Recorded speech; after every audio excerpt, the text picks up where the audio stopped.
नमस्कार. गुंतवणूक मार्गदर्शन या मालिकेतील हा 27वा भाग. मी अरुण गोडबोले. आपण माझा चॅनल बघता अरुण गोडबोले आहात.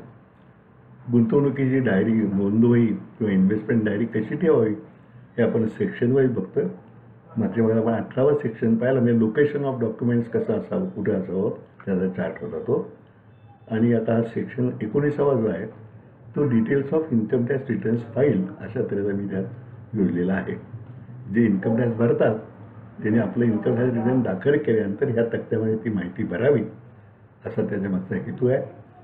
कारण 2 वर्ष 3 वर्षापूर्वीच आपल्याला विचारलं तर नक्की आठवत नाही, कदाचित कागदपत्र मिळतील असंही नाही, किंवा त्यातनं ही माहिती आपल्याला मिळू शकेल. त्यावेळेला आपण काय केलं तर, काय उत्पन्न दाखवलं तर, काय डिडक्शन्स घेतली ती, किती टॅक्स भरला होता. खूपदा कोणाला तरी आपण जर गॅरंटर राहत असलो किंवा आपण स्वतः कर्जाला अर्ज करत असतो तर मागच्या व्यक्तींची माहिती द्यावी लागते. अशा वेळेला हा चार्ट उपयोगी पडणार आहे.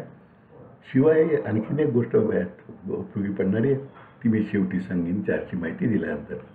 तर असा हा 19वा हे शेड्यूल आहे, details of income tax returns file. एका पानामध्ये 3 वर्षाचे कॉलम बसवले आणि असे 3 म्हणजे 2 वर्षाचा त्यात चार्ट तयार केलेला आहे. आता आपण आपल्याप्रमाणे करू शकता किंवा ह्यात पुस्तके मागू शकता. Details of income tax returns file. तर इन्कम टॅक्स रिटर्नमध्ये जे वेगळे हेड्स असतात त्याप्रमाणे, म्हणजे पहिलं म्हणजे असेसमेंट इयर कुठलं, तर समजा आता 21-22 झालं, 21-22 फायनान्शियल इयरिंग 31-20-21 असं आपण लिहायला पाहिजे. आता हे रिटर्न दाखल करता आपण कशापासून किती उत्पन्न दाखवलं आहे, म्हणजे salary, house property, business or profession, capital gains, other sources, याचं किती उत्पन्न प्रत्येक दाखवलं आहे, म्हणजे एकूण ग्रॉस टोटल इन्कम किती दाखवलेलं आहे. 6वा करून ग्रॉस टोटल इन्कम. मग लेस डिडक्शन्स, म्हणजे आपण जी डिडक्शन घेतो 80C असेल, 80G असेल, 80-80T असेल, या जी इन्कम टॅक्समध्ये अलाउ केलेली आपल्या डिडक्शन ते किती घेतलं आहे तो लिहायचं. मग खाली नेट टॅक्सेबल इन्कम, म्हणजे निव्वळ करपात्र उत्पन्न आपलं किती आपण त्यात दाखवलं आहे. मग टॅक्स पेएबल ऑन इट, त्याच्यावरती किती टॅक्स पेएबल येतो, म्हणजे एज्युकेशनल सेस वगैरे सगळा धरून. नंतर मग त्यातनं काय वजा मिळतं, त्या ॲडव्हान्स टॅक्स वजा मिळतो, टी टॅक्स डिरेक्टेड सोर्स वजा मिळतो. या दोन्ही मिळी टोटल प्रीपेड टॅक्सेस तो पुढचा कॉलम आहे. म्हणजे 8वा कॉलम नेट टॅक्सेबल इन्कम, 9वा टॅक्स पेएबल ऑन इट, 10वा ॲडव्हान्स टॅक्स पेड, 11वा टॅक्स डिरेक्टेड सोर्स, 12वा टोटल प्रीपेड टॅक्सेस, म्हणजे 10व्या आणि 11व्या कॉलमची बेरीज. आणि मग 13वा म्हणजे ह्या दोन्हीचा रिझल्टंट फिगर. 8वा 9वा टॅक्स पेएबल किती येतो आणि एकूण किती टॅक्स भरला आहे. तो भरलेला टॅक्स जास्त असेल तर रिफंड देऊ. Date of filing, return filing, किती तारखेला रिटर्न फाईल केले. ॲक्नॉलेजमेंट नंबर, म्हणजे आपण जे रिटर्न फाईल करतो त्याची ॲक्नॉलेजमेंट आपल्याला येते. आता तुम्ही इलेक्ट्रॉनिकली फाईल केलं तरी ॲक्नॉलेजमेंट येतो number. Intimation of IT department under section 143 income tax करणं जी इंटिमेशन येते, रिटर्न ॲक्सेप्ट केली त्याचा तपशील. नंतर डिमांड आली असली त्याप्रमाणे तर ती किती तारखेला भरली, रिफंड मिळाला तर तो केव्हा मिळाला. काही समजा रेक्टिफिकेशन आपल्याला गरजेचं आहे का, तर त्यासाठी अर्ज केव्हा केला, कारणं काय दाखवली, आणि नंतर त्याचा रिझल्ट काय झाला ॲप्लिकेशनचा. असं हे केल्यानंतर शेवटचे 2 कॉलम मी मुद्दाम ठेवले आहेत की total tax paid, percent of total tax paid on gross income, percent of total tax paid on net income.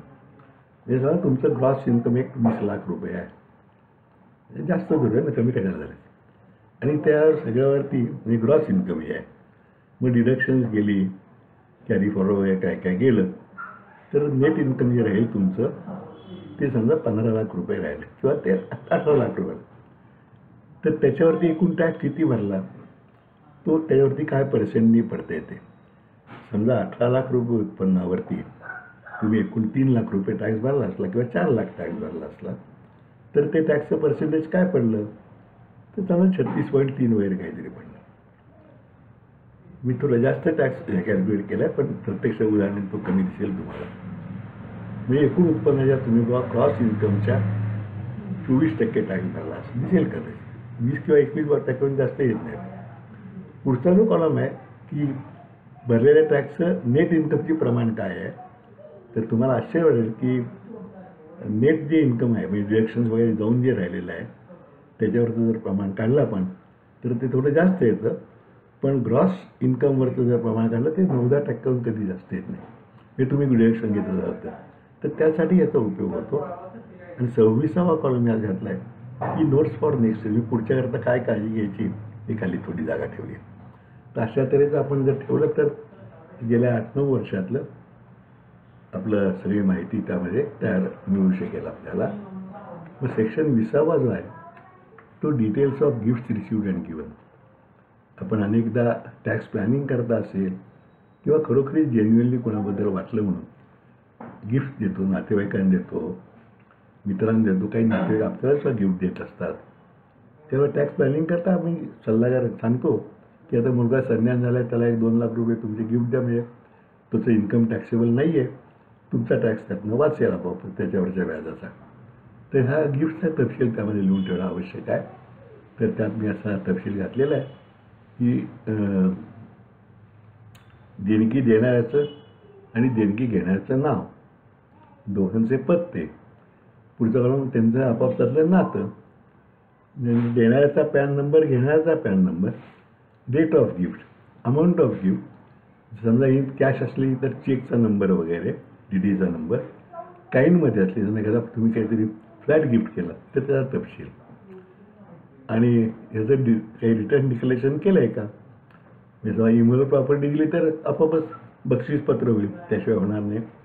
पण समजा तुम्ही 1-2 लाख रुपये चेकनी गिफ्ट दिले आपल्या मुलाला ज्ञान तर ते डिक्लेरेशन करणं आवश्यक असतं. ते सोयीस्कर पडतं. तर तसं डिक्लेरेशन करून घ्यावं आणि त्याचा तपशील इथे उल्लेख करावा. त्यापुढे लिहिले की प्रिझर्व इट. असं डिक्लेरेशन केलं असलं तर ते तुमच्या इन्कम टॅक्सच्या फाईलला लावून व्यवस्थित ठेवा, त्याची जपणूक करा.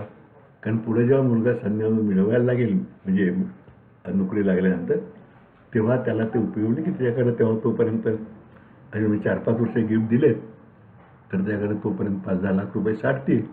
मग त्याला इन्कम टॅक्स ऑफिसरने जेव्हा विचारलं की कुठून आले पैसे तर त्याला तो सगळा तपशील देता येईल. इन्कम टॅक्समध्ये आपण प्रूव्ह करायला शिकलं पाहिजे. We must be able to prove each and every claim. अशी 100% जेव्हा आपण तयारी ठेवतो तेव्हा आपण 90% येतो आणि मग 10% म्हणू शकतो की हे राहिलं चुकून पण आहे खरं म्हणून. पण काहीच नाही माझ्याकडे, माझं म्हणणं मान्य करा असं इन्कम टॅक्स कधी मान्य करणार नाही. तेव्हा आपण ही माहिती लक्षात घ्यावी. आता हा सर्व शेड्यूलचा भाग संपला. म्हणजे आपण ही नोंद वही किंवा डायरी कशी ठेवावी याची सगळी माहिती संपली. मी मगाशी जो उल्लेख केला आहे की मृत्यूपत्रासंबंधी मी वेगळा भाग करणार आहे, तर तो पुढचा 1 किंवा 2 भाग कधी त्याचे होतील ते मृत्यूपत्रासंबंधी मी करीन. पण हा भाग म्हणजे आता गुंतवणूक मार्गदर्शन या विषयाचा आज आपण शेवट करतोय. मार्गदर्शनाचाच भाग म्हणून मृत्यूपत्र आहे. म्हणजे though it is not actually investment, it is a psychological investment or investment for the future. त्यामुळे ते ह्या आपल्या मालिकेचाच भाग आहे. पण इन्व्हेस्टमेंटचा भाग म्हणजे फिजिकल किंवा फायनान्शियल इन्व्हेस्टमेंटचा भाग त्यामध्ये नाही. It is more or less like A psychological or mentally investment. तर तो भाग आपण यानंतरच्या भागाला सुरुवात करू. म्हणजे 28वा भाग होईल कदाचित किंवा 29वा 2 भाग लागले तर ते मी संक्षिप्त सांगणार आहे. ॲक्च्युली माझ्या यूट्यूब चॅनलवरती मृत्यूपत्र, गरज आणि मार्गदर्शन अशी एक प्लेलिस्ट कंप्लीट मालिका आहे. त्यामध्ये जवळजवळ 9 किंवा 10 भागामध्ये ह्या सर्व मृत्यूपत्राविषयी सविस्तर मार्गदर्शन केलेलं आहे.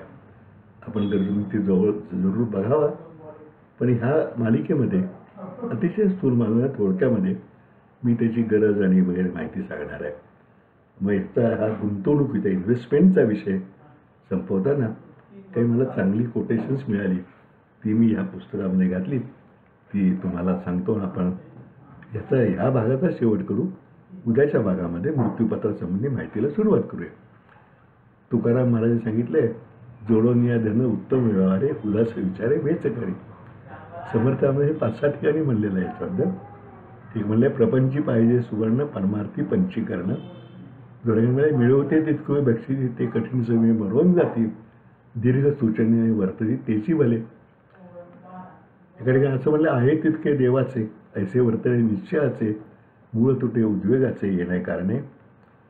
आणखी एका ठिकाणी म्हणले, आधी प्रपंच करावा नेटका, मग घ्यावे परमार्थ विवेका. म्हणजे आधी काही मिळवी मग जेवी, आधी कष्ट मग फळ, ज्याचा जो जो व्यापार तेथे असावे खबरदार, आणि जो दुसऱ्या विसंबला त्याचा कार्य भागवला. आपल्या लोकसाहित्यामध्ये खूप म्हणी आहेत, चांगल्या चांगल्या अर्थविषयक म्हणी आहेत. एक आणा मिळाला तर 3 पैसे करून 1 पैसा शिल्लक टाकावा, किंवा बैल गेला आणि झोपा केला, किंवा व्याजाला सोकावला तो मुद्दला बुडाला, ऐकावे जनाचे परी करावे म्हणजे शेअर्स मार्केटच्या बाबतीत, येग साळू मिळून लढू, हे ऐकून ऐकून गुंतवणूक आहे लोकांच्या करता. ज्याचं जळतं त्यालाच कळतं, दळेतीला कळे फुकटी गोंडा घोड्याची खांदेची म्हण आहे, काही काडी जमवली तरच माडी बांधता येते, अशा लोकसाहित्यातलं म्हणी आहे. शिरवाडकरांनी सांगितलंय. त्याच्या नटसम्राट नाटकातलं महत्त्वाचं वाक्य आहे की माणसाने एक वेळ समोरचं ताट द्यावं, पण बसायचा पाठ देऊ नये. आजच आम्ही खूपदा मुलांच्या करता आपण फ्लॅट घेतो, त्यांच्या नावावरती काही लोकांची परवडी झालेली आपण बघतो. त्या संदर्भात तात्यासाहेब शिरवाडकरांनी हे वाक्य लिहिले. नटसम्राट महत्त्वाचं वाक्य आहे. आणि कबीराचं एक वचन आहे, कल करे सो आज, म्हणजे गुंतवणूक सुरुवात केव्हा करावी, बचत सुरुवात केव्हा करावी. कल करे सो आज कर, आज करे सो अब, पल में परलय होएगा, बहुरी करेगा कब. आणि इंग्लिश वाङ्मयात सुद्धा खूप वचनं आहेत गुंतवणुकी लोकांची आहे, ती वाचतो. आणि आपण गुंतवणुकी संबंधी हा इथं मजकूर पूर्ण करून मृत्यूपत्र उद्या सुरुवात करू. ऑस्कर वाईल्डनी 3-4 ठिकाणी लिहिलेले आहे ते, do not put all your eggs in one basket. Oscar वाईल्डचं वाक्य. Look the past, study the present, project the future, and then only invest. की वचन आहे, I can resist anything but temptation. आणि ऑस्कर वाईल्ड काय म्हणतो, when I was young I thought money is the most important thing in life. Now I am old and I know that it is. तेव्हा असं वाटलं पैसा फार महत्त्वाचा आहे, म्हातार झालो आता लक्षात आलं खरंच तो महत्त्वाचा आहे. बेंजामिन फ्रँकलिन अमेरिकेचा राज्याध्यक्ष त्यांचं आहे, and investment is knowledge and pays best interest. दुसरं आहे की in this world nothing is certain except death and taxes. Warren Buffett प्रसिद्ध गुंतवणूकदार. Rule number 1, never lose money. Rule number 2, never forget rule number 1. त्याचं दुसरं एक आहे की risk can find out knowing what you are doing. आणि तिसरं आहे की price is what you pay, value is what you gate. Price is what you pay, value is what you get. Mark झुकरबर्गचं एक कोटेशन आहे, the biggest risk is not taking the risk. तर गमती Steve जॉबचं एक वचन आहे, stay hungry stay foolish. त्याचं आहे. नंतर थॉमस जेफरसन म्हणलं आहे, never spend money before you have earned it. त्याची ॲक्च्युली पाश्चात्य मेंटॅलिटी याच्याबरोबर उलट आहे. आणि शेन सुई म्हणून चायनीज आहे, तो म्हणतो की Wien you gain in share market someone is losing. महत्त्वाचं वचन आहे. तर अशी ही गुंतवणुकीची आलावात. आता आपण मृत्यूपत्राच्या संबंधी माहिती उद्याच्या भागात सुरू करू. कदाचित 1 किंवा 2 भाग होतील. आधी इथेच थांबूया. आपण चॅनेलला सबस्क्राईब जरूर करा. नमस्कार.